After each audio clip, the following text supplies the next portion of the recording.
thank you all so much for joining our Amplifying Social Impact mini panel series. I know it's especially with sort of work from home schedules and with other obligations that people have.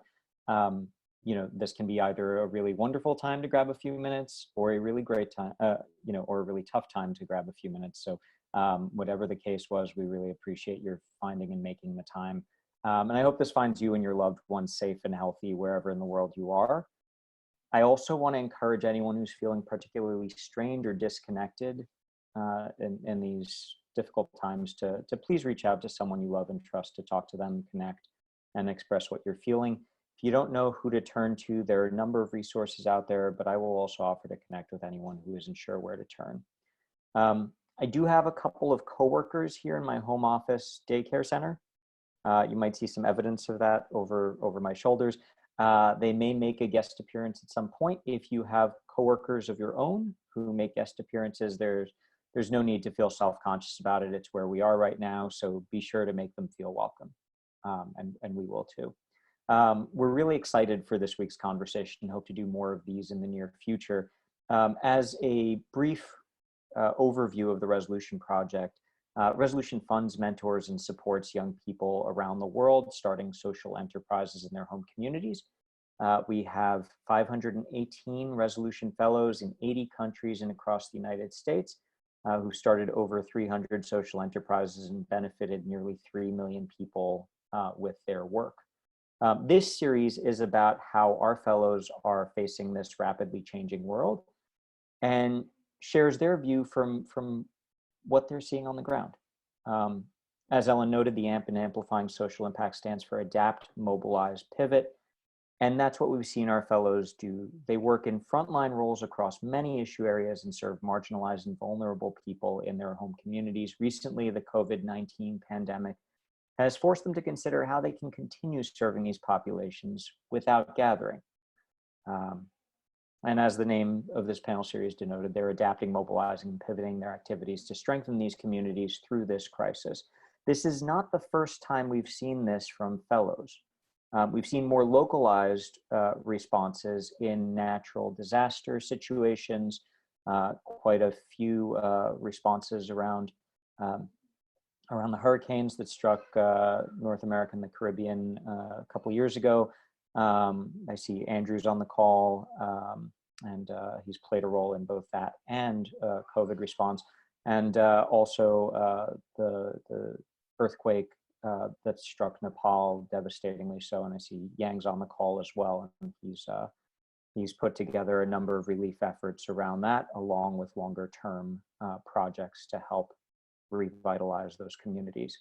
And all of this comes back to the fact that at Resolution's core, it's about young people, and they play the pivotal role in this.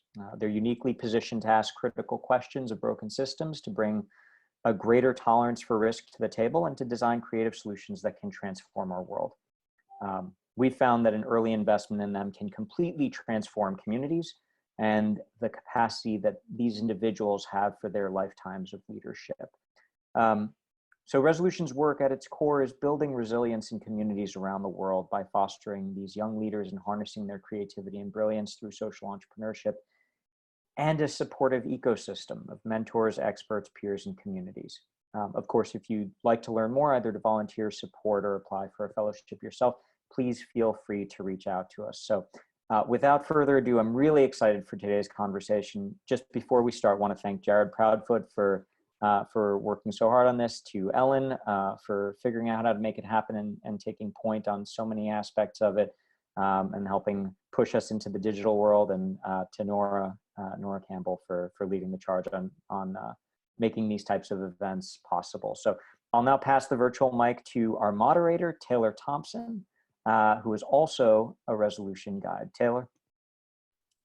Good morning, George. Thank you very much for the intro, and thanks to you for introing, managing, everyone at Resolution Project. I love you guys, and everyone on the call today. Thank you. I think I'm echoing what George said, in that you're all supporting this social enterprise impact ecosystem in one way or another.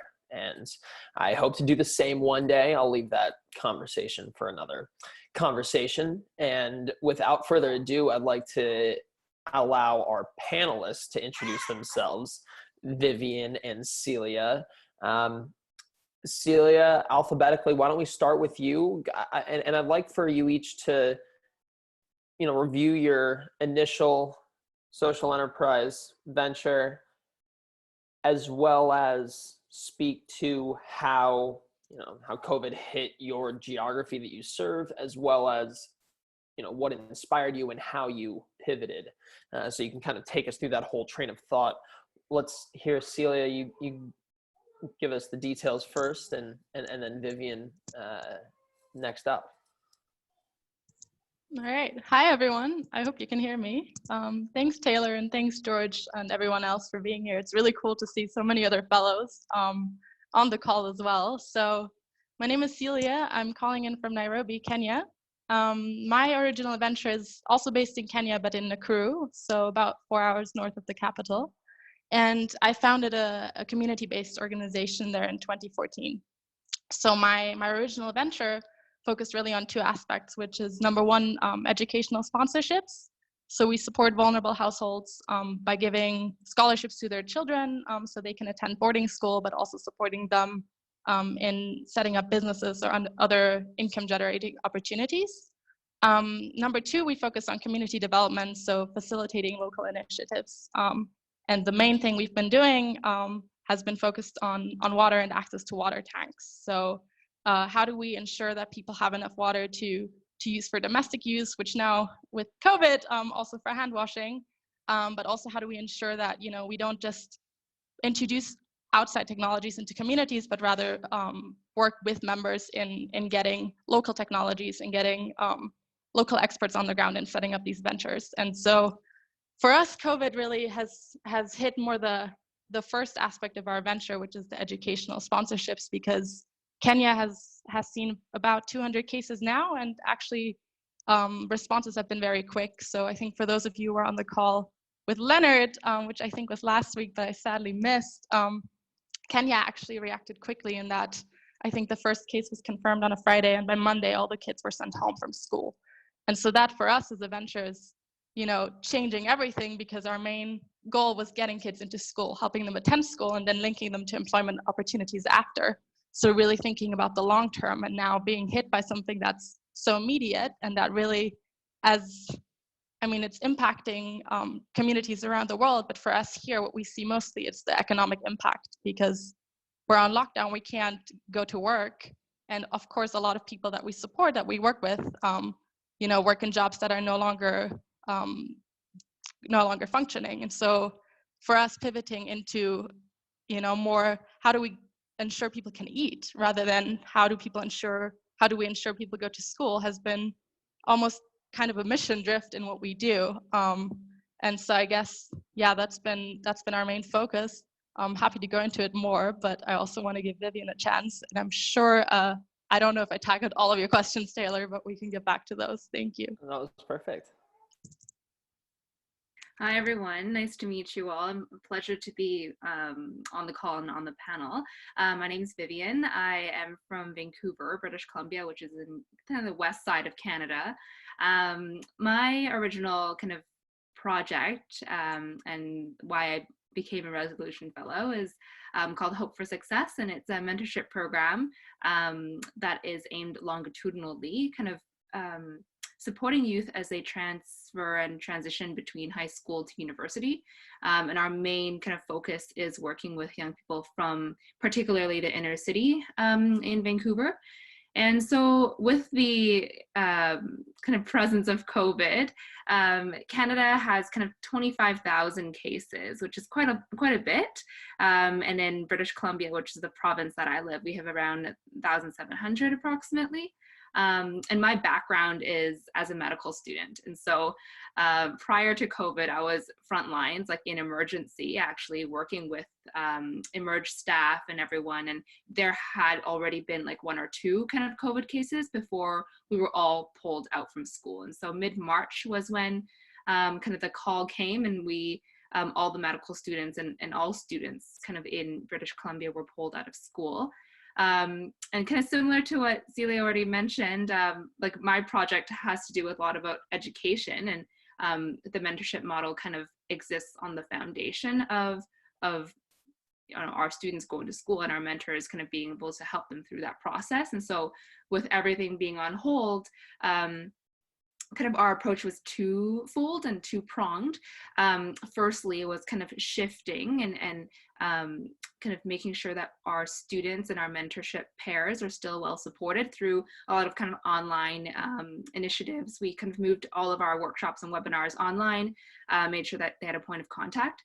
But also with the kind of technology and the way that we make our pairings between mentees and mentors is built such that it is a scalable program. And so what we actually did to help out with the COVID response was we actually kind of pivoted, I would say, our technology, if you will, to be able to match student volunteers who, because we're now all out of school, a lot of them have volunteered and stepped up to help frontline physicians and healthcare workers do things like childcare, get groceries, pet care, things like that, and also to help out with some of the bigger pieces like public health, contact tracing, which is very important for pandemics like this in Vancouver and in British Columbia. And so it's been interesting process and a very fruitful one. We've been able to develop a mobilization toolkit, which we've linked now with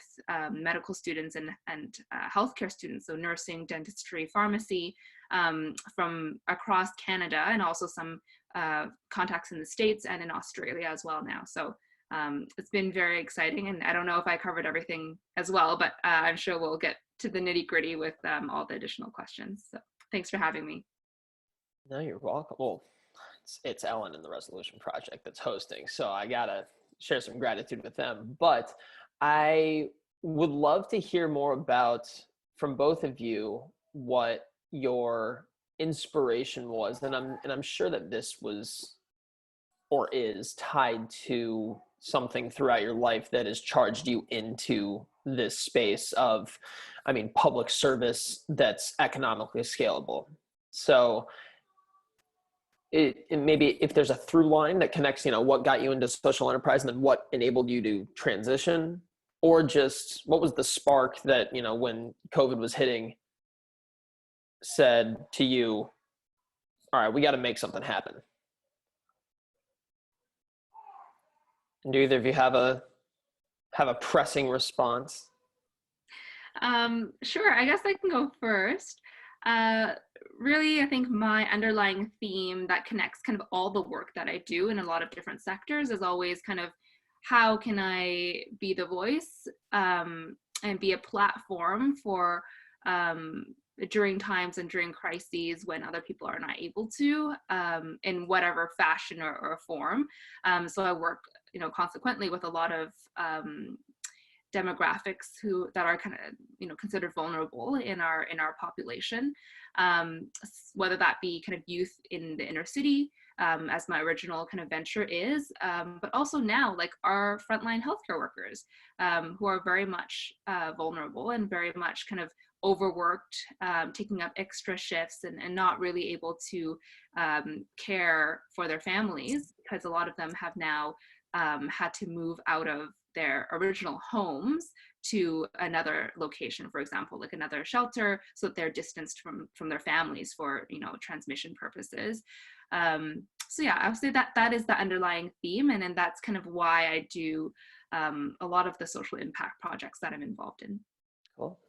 A voice for the voiceless. That's one of my favorite Rage Against the Machine songs. Is Celia, is that something that you resonate with, or was there another spark for you? Yeah, I'm not sure if that would capture it, because for me it's a bit different. I'm not working in my community. I'm working in a community I kind of got randomly introduced to, that we started something together, and I joined in because I had the resources, I had the connections, and it just kind of it seemed unfair for me to have these resources and to not share them.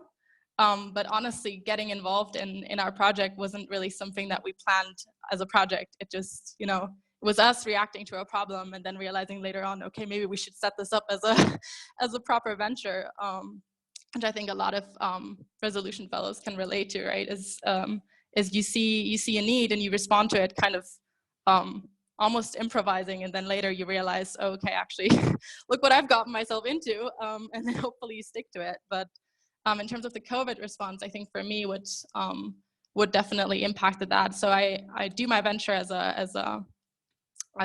kind of my baby, but then I work full time in humanitarian responses in the region. So kind of having, that layer of, we have to prepare as a sector, we have to prepare with all these measures within Kenya, within Somalia, really was helpful for me to realize, okay, we as a venture also have to adapt, and we have to ensure our business can continue, but also maybe it shouldn't continue in the way that we planned, and maybe that's okay.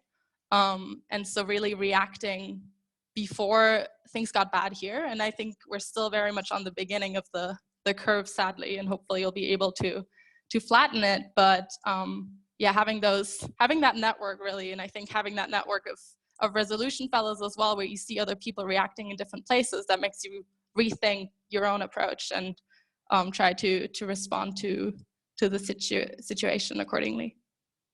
So that's a very interesting segue, Celia. That was the topic that I hope to focus on most today, was how this experience you foresee helping you scale your business. You spoke, or your venture rather, you spoke to the idea of being nimble and leveraging your network and existing resources, both of those things helping you to potentially scale your venture in the future. And so to you and then to Vivian, how do you feel that this experience with COVID will help you scale your business, whether it's, the ability to pivot or, an added layer, if you will, to your venture that in the future you could capitalize on? Right.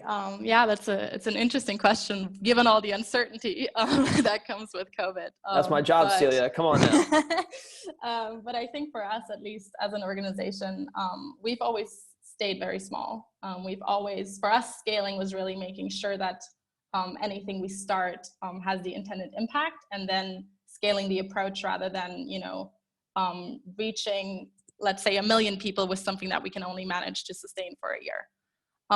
And so we've stayed small, but now we're realizing, obviously with the kids we supported into school, they have family, they have extended family. A lot of them live in informal settlements.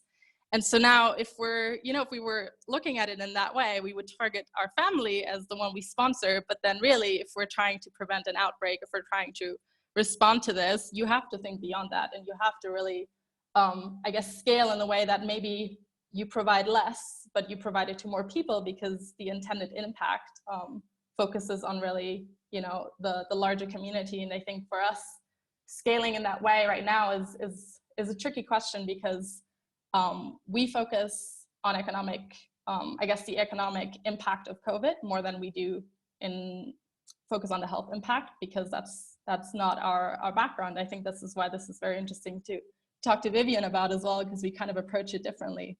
And so for us, I think what we would like to scale, or the approach we would like to scale in Kenya, is really focusing on social safety nets, and then focusing on, what we've done now with our families is we've transitioned from providing them with school fees to providing unconditional cash transfers, which means you as a family right now, you don't have an income, at least you have something to feed your family, to pay your rent.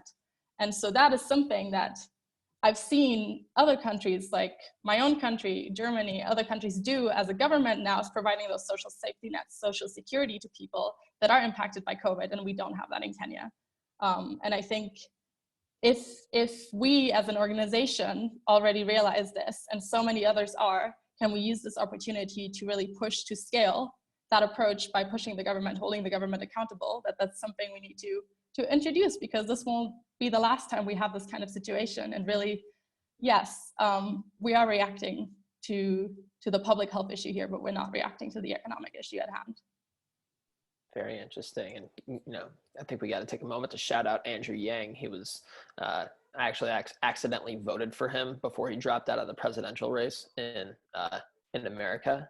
But he, as we may know, was a big fan of the universal basic income idea. So I'm not going to say whether I support it or am against it, but just saying it's a cool idea. And it sounds like it's very valuable in your space or in Kenya. Vivian, I guess returning back to your venture, and obviously if you have ideas from Celia, definitely incorporate them, but how has your experience from your perspective shifted the way that you think about scaling your social enterprise or your venture going forward? Yeah, it's an interesting question, and I think it's so nice to have Celia on as on the panel as well, because we work in such different demographics, and being in Canada, I think I'm very lucky because like our government has responded in terms of providing this kind of like subsidy for people to pay rent, and it's a sufficient amount that folks don't have to worry.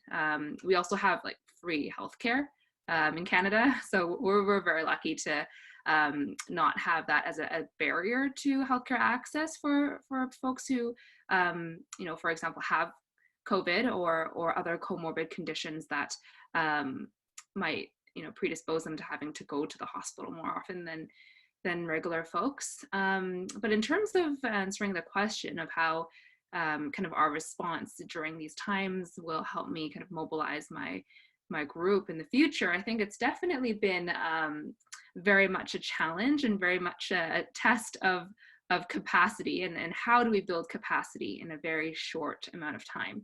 And I think that's something that my team and I have been able to take away from this experience is how we're able to utilize kind of existing resources and existing skills to be able to kind of ramp up our project in a short time frame, and also the importance of creating resources for other people to replicate very similar strategies. And I think that it's different when you're talking about your own social enterprise versus like a pandemic response and how you want to mobilize communities. But I think regardless, like I would very much like to scale up and grow my own social enterprise, but whether or not it's possible from an individual perspective or whether I need to kind of outsource and allow kind of these technologies to be available to other people to do very similar kind of things is a question that my team is revisiting now that we've done it for a very acute setting, but also is something that we can consider kind of moving forward. Celia, would you consider that idea, in terms of focusing on the impact of the individual family, like Vivian's saying, rather than allowing for your process to be scaled? Is that something that you guys are revisiting as well? And kind of letting go, I guess it's more the idea of letting go of your baby, right? It's, you have this process, you also have wrap services that go along with it to ensure impact over time. Has this, brought on the conversation as well of, should we, I guess, model our baby, but let it go and generate value for your venture by effectively licensing your baby? Sounds really yes. weird. Sorry. I should use different things than a baby. No, I get you. 100%. And I think that outsourcing that Vivian was speaking about, applies to so many different ways of tackling this. And I think for us here, one of the cool things, and some people on this call know, is we have this network here in Nairobi of Resolution Fellows, and we have a hub here now of over, I think, 70 social entrepreneurs based in Kenya that do various things related to now COVID response, but also other things. And I think for me, one of the main thing has been whichever resources we get as an organization, whichever like opportunities we see to share that within that network, and to use that network at the same time to also to scale in a way, because our approach is very much context specific, and it might not apply, but then some of the learnings do. And some of the learnings for us now with cash transfers, for example, I think will be very interesting to other organizations that work in a similar space. So yes, I think letting go of the baby in a way, but also realizing that I call it my baby in terms of the responsibility I feel for it, but not in the sense of ownership or in a sense of exclusivity. And I think that's been a main source for me in Nairobi of comfort, but also of motivation, is having that network where you share those challenges, you share those ideas, and it's not really about your baby anymore. It's really about the cause at hand and the cause that we're working towards. Very cool. So there's two more topics I want to hit before Q&A, and this, what you just mentioned, Celia, lends to the idea or the question of what other responses to COVID have been inspiring for you, and or maybe helped inspire your AMP, if you will. But one other thing that I've noticed just in this conversation is that both Celia and Vivian, you are both very sensitive to the cultural acceptability of your venture, if you will. So, I mean, maybe it's most visible or audible with Celia's, you go into a community that may not have, be comfortable with the technologies that they're bringing in. So they have to, look to source local technologies to make sure that the impact is still achieved. But Vivian, I know that you do the same thing in terms of, whether it's licensing your baby or, trying to step into different parts of the community, especially as you're connecting students into a regular four-year university or into a vocational university, you're being very culturally present with your clients. And I wanted to hear more about your successes in that space, whether or not they apply to the COVID response that you've created, because I think that those are extremely important for other fellows. Vivian, any thoughts on either of those 2 points? So successes of cultural adaptability and or other responses that that have been inspiring you in your AMP or just in general? Yeah, I think the topic of kind of cultural and contextual sensibility and sensitivity, I think it's an important one to ask. And I think with this kind of pivot to tackle the COVID response, we've actually kind of stepped cautiously, but I think in some of the ways that it has been challenging as well. Maybe I'll share a story that of what had happened kind of not even a few weeks ago in regards to that. And what happened was our team, having grown so fast, caught the kind of tailcoats of a lot of media companies, like public, like newspapers, like Global News, which is our national news program, CBC, from those of you who are aware of Canadian news channels, essentially kind of interviewed us, and we ended up on the front page of The Province, which is like our provincial newspaper. And it was very much celebrated by like faculty, by kind of hospital staff who knew of our services, by people who kind of have benefited and kind of support us, but also in the area of kind of cultural and contextual sensitivity, we actually faced a kind of a little bit of a hiccup with other students who were not yet involved in our program, but had kind of viewed that media representation as a poor representation of what is going on in this pandemic, because in their perspective, they didn't think that, you know, it was about the medical students or any students volunteering at all. It was about the pandemic and the frontline response workers, which is very fair. And I totally agree with them. I just think that sometimes like media can kind of, they want to shift attention to celebrate things, right? To bring a little bit of joy in times of darkness, and to kind of showcase success stories as well. And so they have a very kind of set idea of what they want that media piece to be. And sometimes as a participant in that, it's hard to control what they're going to make out of your interview when you have agreed to that interview initially. And I think dealing with that and having to understand kind of the headspace of where a lot of people are at is also really important, because, you know, while we're doing this mobilization work, we're doing a lot of volunteering, people are, you know, getting out there and helping communities.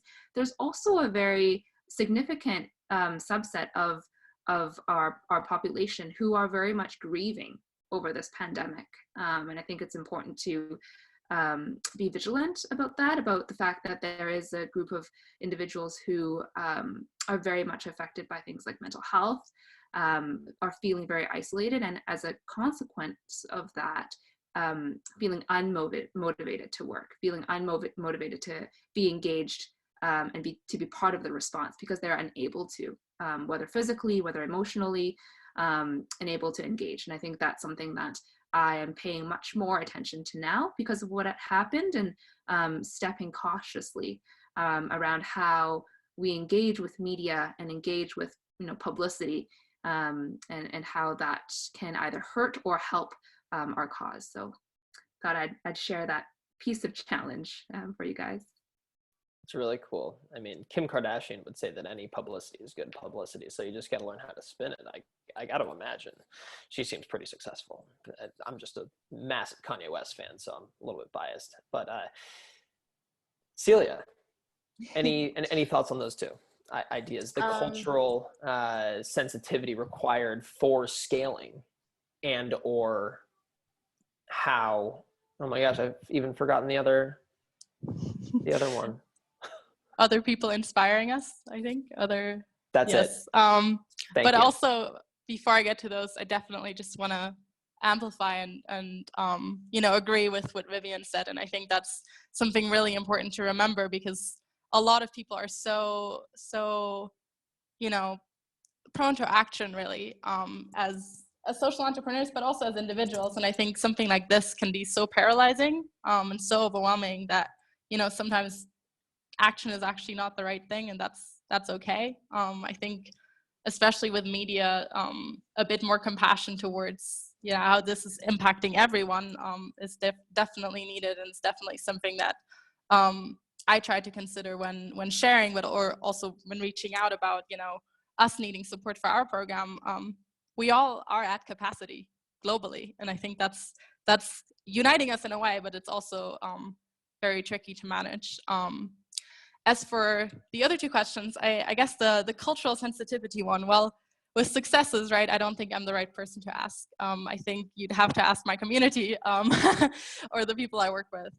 But one of the things that has been really important for me now with COVID is a bit of background, right? I studied public health, and now I work in this field that constantly bombards me with all of these very technical terms and with all of these measures that we should take. And so kind of going back to the community level of, okay, we're working with our families, we want to raise awareness on how they can protect themselves and others. But instead of starting with, this is how you should do things, this is what you need, really starting with, what do you know?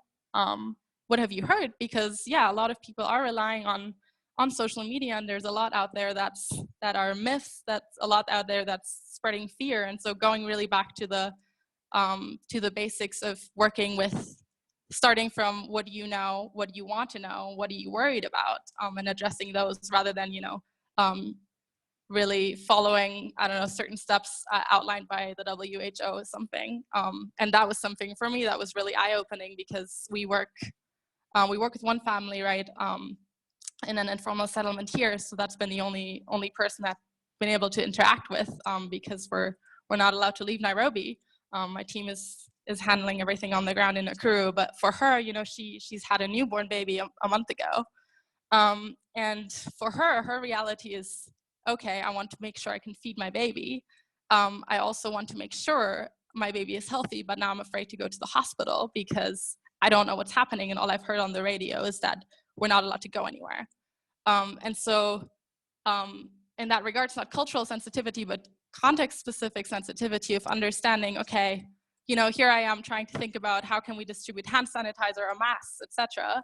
But going back to the, okay, but people are trying to continue with, you know, they already have challenges at hand that you're trying to address. And so trying to not lose sight of those challenges in this context has been important for me in handling this. And I think that's something in terms of other people that have motivated me and that I find very inspiring is yes, everyone that has been responding to COVID at the front lines, whether it's, you know, supermarket workers, whether as healthcare workers, 100%, but I think at the same time, people that have realized that all the other issues they've been trying to solve are ongoing and have been exacerbated. And so seeing people, one of my favorite things actually that I saw recently was one of the people I was in New York with at the Solex conference, Sumati, her venture Mission Sanskar, you know, is working to provide hygiene and sanitation services or products to women. And that's an issue that's, you know, that doesn't stop with COVID, but it's something you stop thinking about because there's a pandemic. And I think so all of these services that people are providing that are just as necessary, keeping those running is such a great challenge because no one is paying attention, no one is funding, and then all of the markets, all of the supply chains are interrupted. So I guess, yeah, for people that have pushed me or motivated me is both people on the front lines, but also people doing service delivery in general. That's beautiful. I love all this, and I honestly feel like we should open it up for Q&A unless Vivian or Celia, you have other ideas that you wanted to share before we dive into it. No? I can't see Vivian. I'm gonna scroll to Vivian. I'm seeing Vivian. I'm seeing a shaking of the head. Let's raise some hands, right? Ellen, thoughts? George? Yeah? I'm seeing head nods. All right. Yang. Oh, can I unmute you? Okay, can you hear me now? Yeah. Hi. All right, I've got a question for Celia. From my understanding was like your venture focus on providing the access to education to underprivileged children. Is that my understanding correct? Oh. Sorry, struggling to unmute. Yes, partially. So that is one of our program areas as our organization. The specific venture I was supported with by Resolutions, our community project that focused on water tank, rainwater harvesting and water tanks. All right, so yeah, that's okay.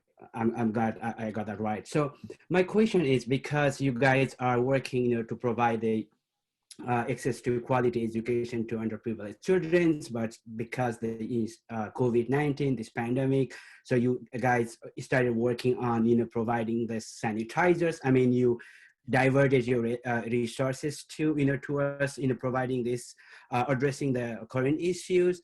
So my question is this event gonna kind of change the way you guys are working, and will this diversion of resources, you know, to address this pandemic gonna hamper your future, you know, work, or in how are you kind of, you know, planning on addressing that?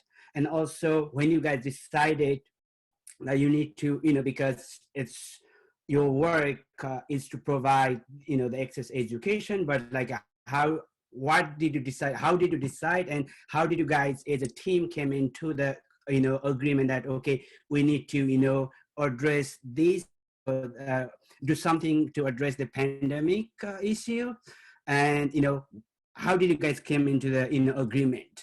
Was there any kind of pushback among the team members? Yeah, so I think definitely it's changing the way we work. But in terms of, you know, will it affect our ability to continue providing that access to education? I hope not. And I think fortunately we're in a position as an organization where we're quite stable in having reserves that we can currently tap into. But we all, of course, don't know how long this will last, and of course our donors are affected, and some have mentioned they might have to drop out because they've lost their source of income back home. And so I think for us, yeah, that's a continuous question, and it's very much dependent on how this develops. But for now, we're really back to the basics, if you will. And that was a decision we actually made before schools closed. We had a meeting with our entire team the day that the first case was confirmed, before they announced that they would close schools, and we knew they were going to, but we didn't know when. And our first response was, okay, let's make sure the kids are home safe. Let's ensure that they have food for the first month, and then we use this first month to figure out how much is actually changing. Because yes, things might not, like the pandemic might be over itself, but then the economy here is going to be down for quite some time. And I think one of the things that for us was the biggest change was deciding to do unconditional cash transfers, because that is something that I think has proven in a lot of contexts to be the most, or allowing for the most flexibility, and for allowing kind of to support people in navigating this uncertainty themselves. But that was actually the one thing we had pushback from our families, which is quite interesting, because you come up with the idea of cash transfers because you want to allow people to make decisions about what they need. You don't want to restrict them. And I think that's really important in a time like this, is not telling them what to buy, not buying stuff for them. But then actually our first response from our family, even though our entire team agreed this is what we needed, was, wait, I don't want to go to the market. It'll expose me. And so that was one of the challenges, right? And okay, so do we increase our values that we're giving so people can avoid public transport? Do we support them in getting mobile apps to then have them food delivered at home? And that's something we're still grappling with. I think for us, the first 3 months now we're set in kind of providing cash transfers, providing essential items, and providing kind of sanitation measures. But beyond that, I mean, it's a big question, and I think it's for us, it's a big question of, are we turning into a humanitarian organization by necessity, even though we're focused on development? And we might. But currently, we're still kind of we're balancing, I would say, the two of them. Yeah, I hope that answered your question.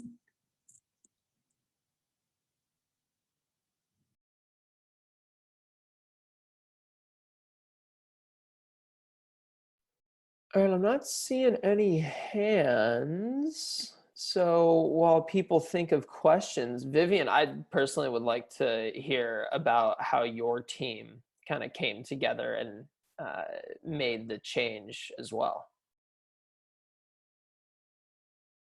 Sure. It was very much, I think, a little haphazard, to be very honest with everyone.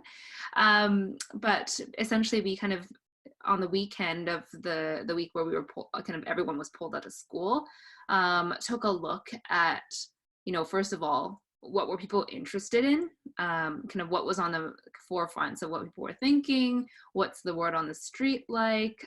We asked all of our mentors to touch base with their mentees, just to check in and see, like, hey, how things are going, and how people are feeling, because they don't have school now. And based on that, we actually found that, a lot of people were interested in volunteering and interested in kind of doing something, because there was suddenly nothing to do. Suddenly you had everyone's finals be canceled, all universities kind of came up with like a pass-fail system. And so it was very much like, oh, well, now my regular life is on hold, but I would very much like to respond to this COVID situation as a student. How can I do that? And not having a lot of resources as a student, maybe in high school or in undergrad, kind of coming together. And those were kind of the sentiments that we worked off of. First of all, understanding contextually what was going on amongst the people that we regularly work with, and how we can kind of leverage those kind of feelings for action in terms of responding to COVID. And so usually we kind of use a triage system to match and pair up mentees and mentors according to different fields, like what their faculty is like, what their interests are like. And so that's very similar to pairing up a student with a healthcare provider who had a request, say childcare, babysitting, with folks that were already in database who, had babysitting experience or had, certificates in, CPR, or people who had a car or lived in the same geographical area. Because of course now, I'm not sure in all of your countries and cities, but in Vancouver and in Canada, we're all on social distancing protocol. And so everyone basically has to stay home unless it's like an essential kind of thing. And so we are only able to match, one student with one family to prevent transmission across kind of, different families. And so we use that kind of system and algorithm to kind of pair up our matches. And so that was kind of how it kind of came together. But I think first of all, is an understanding of where people's headspace are in and what they're willing to do, and to get a realistic picture of what's feasible. But yeah, that's kind of a little story of how it came together. I love that. I mean, for both of you, it sounded kind of like a balance of harnessing the emotions of a call to action, as well as figuring out what people were willing to do, what people actually needed. And I think both those things are so important whenever you're working with clients. And it looks like our next question is going to come from George. Thanks, Taylor. Vivian and Celia, thanks so much for this. It was great to hear more about both the process of arriving where you have arrived to, and how it's evolved for you. My question is specifically around something that you raised, Vivian, and the question is for both of you. Vivian, you noted that sort of adapting the platform that you've developed for your program to meet this current need, sort of expanded your thinking about what the future applications of that could be. I'm curious to hear from both of you if there are other things that, that sort of this adaptation has surfaced for you that you're planning to think about in the future as maybe a way to take your venture, your work, or some of the underlying systems or networks you've built.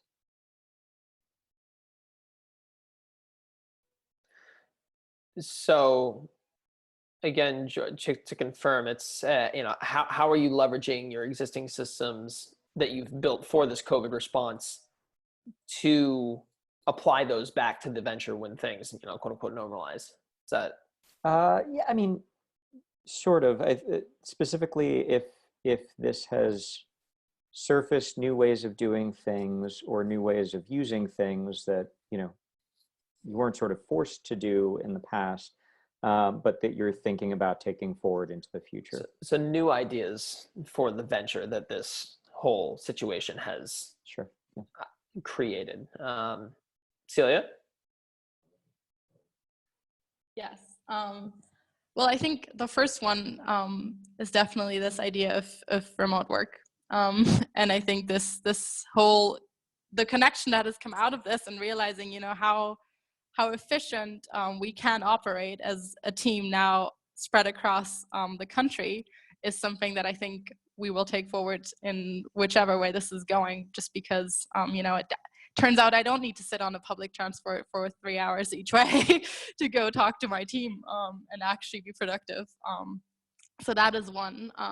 I guess in terms of technology, something like Vivian mentioned, we don't really work with, right? So we don't, our approach and our model is very much focused on networks and on community networks. So I think that would be something I would be personally interested in revisiting, is, things like our water tanks that now are supplying people with water in their homes. Can we use that to, set up hand washing stations? Can we use those kind of resources that now people are willing to share to be used by community members in general? Unfortunately, as much as we are productive virtually, it's something that's very hard to manage from outside. And it's also hard to manage exploring those options while we're all on lockdown. But that would be something that I would like to explore, especially in regards to kind of community level support and engagement. I love it. Vivian? Yeah, similarly, I think I'm very excited by the prospects of having this virtual platform to A, talk to my team, but also B, fulfill a lot of the requests that we've gotten in terms of doing virtual mentorship. In the past, this was something that we kind of shied away from because it's just not the same if you're not face to face with somebody, you're not able to go for coffee chats, you're not able to work in person on a lot of these more intimate pieces of applying to university in North America at least, and parts of Europe I think now requires a lot of things in terms of writing about your personal profile. So they want to know not just about your grades, but about who you are as a person, and how do you tease that out in like a not as intimate of a relationship as like meeting in person and being able to see who your mentee and your mentor is, and taking that time. And we've gotten requests from international students from different parts of the world hoping to, for example, come to UBC, which is the major university that is in my city, but we haven't been able to kind of fulfill those requests because we're just not sure how it would work, and we don't have a protocol for that. But this is something that an area that I think is worth some thought into, especially now that we've developed this kind of online system. We've done a lot of our webinars online now. All of our programming for the rest of the school year is now online, and so because of the circumstance, we've had to be forced to try it and to adapt.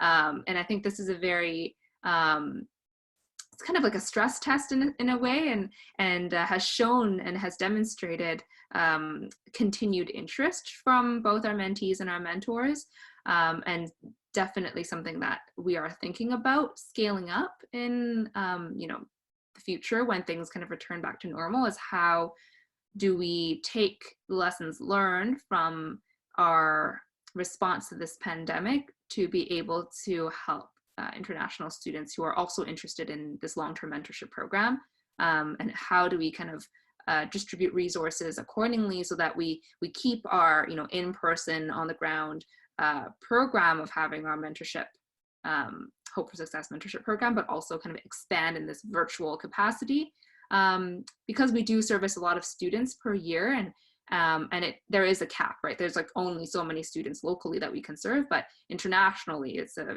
much wider net of people, and perhaps having international mentors in different universities who some of our local students might be interested in might also be an idea worth exploring. And so these are kind of some of the thoughts that I'm now thinking of, and thinking about ways to expand and how we're going to do that. So like the kind of logistics and pieces and what we can take away from what we did for the COVID response. Well, for both of you, I'm super excited to see how you're able to leverage virtual platforms to scale your businesses, scale your ventures going forward, whatever scaling means. And I guess across the board for all the fellows on the call. So before we sign off from this virtual panel, I'd love to hear in 60 seconds or less, Vivian and Celia, why it's so important, and also what it means to be a leader stepping up during a time of crisis. Vivian, you're up. You're on the hot seat. That's a quick response time, but I think it really means— That's my job, Vivian. I got to do it. Yeah, and happy to give the first pass at this, and it's not going to be a fully formed answer, but I think part of it is understanding, I think for me, the headspace of where people are at, and navigating the nuance, I think is a big part of what I think it means to be a leader, is navigating this nuance of what is unspoken and what is not black and white, but understanding what is going on in the world, but also what is going on in your local community, and then what is going on in the lives of people you directly work with. And all those pieces coming together, and then ways to navigate that and leverage it, and not being shy to leverage these pieces is what I think being a leader means, on top of kind of casting this vision for your team. I always think about, what are things I can delegate and what are things I can't delegate. And those are the tasks that I do myself. And a big part of that is this vision casting. Of course, everyone is welcome to that, but I hold myself personally accountable for kind of casting the vision and the next steps to motivate the team, and to give them a direction. So I think that's what, for me, it means to be a leader. I love that, leaning into the gray, focusing on the nuances, and casting a vision for what that means for your team. I love that. Also, shout out Thrice, Into the Gray. Fantastic song. Celia, you're next. I'm not sure I can follow that. Oh yeah, you can. Oh yeah, you can. No, I very much agree with it, and I think it's interesting. A leader this time for me doesn't mean you have to start an initiative. It doesn't mean you have to, be in the front lines. I think it can mean whatever your capacity is, and recognizing your own capacity and your own limits, because you can start something and then you can get overwhelmed and then you can push through and then you'll burn out, and that's no solution at all. And I think it's just about time now that we recognize, we all lead in different ways, and my way of leading, can help me support a community here, but then that means maybe that I'll have to reach out for that support elsewhere. And I think trying to recognize those limits and recognize those limits in others is the most important thing we can do at this time when everyone is struggling, and recognizing that struggle as a collective one, and recognizing that struggle as something that's still not equal, without having to call each other out on, things are worse here, things are worse there. No, we're all, living with this, we're all facing it. And I think everyone is doing what they can, and pushing yourself to do that, but also recognizing when you can't. I think both of this for me are things that a leader has to do. And I think that's most important now for us to be both a resource, but also look for resources, because there's absolutely no way you can manage this, even as, I don't know, the head of like the biggest movement dealing with this. There's no way you can manage this without reaching out to others. So that would be my take. Love yourself. That is so beautiful. I love that. And it's so necessary. And that was the mic drop that I was hoping for. And I can't take full credit. Ellen prompted me to ask that question. So Ellen, kudos. Thanks, Taylor. Very welcome. Great. Well, we are at our time now for the panel. It really does fly by listening to these incredible stories. Thank you all for coming. I recognize a lot of different time zones and a lot of different folks calling in from across the world here. So I love being able to see so many different people come together and listen to these stories. Thank you, Taylor, for moderating, and all of your lovely song recommendations. We'll have to go back and listen to the recording to get those. I'll send them around. Oh, great. Yeah, please add that to the chat.